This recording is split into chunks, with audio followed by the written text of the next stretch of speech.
শিরোনাম: জাদুকর গল্প। একটি ছোট গ্রামের পাশে, একটি সুন্দর সমুদ্রকূলের কাছে, একটি বাচ্চা মেয়ে লীলা ছিল। লীলার সমুদ্রের প্রেম ও সমস্ত প্রাণীর সঙ্গে খুব অভিরুচি ছিল। প্রতিদিন সে একের পর এক সমুদ্র কিনারায় ঘুরতে হতো।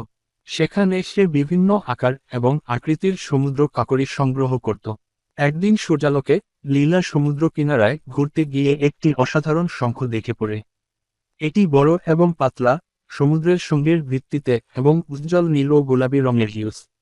এর সৌন্দর্যে আকর্ষিত হয়ে লীলা এই শঙ্খ ধরে তার কানে কাছে আনে।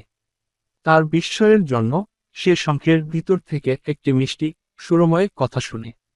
শুভেচ্ছা, যুবকিন, বলে বক্তা গরমভাবে বলে। আমি সেলেস্ট, শঙ্খের পালনকর্তা। আমি এমন একজন তোমার মতো কারীরা জন্য অপেক্ষা করছিলাম। লীলার চোখ অবাক স্থিতি হল।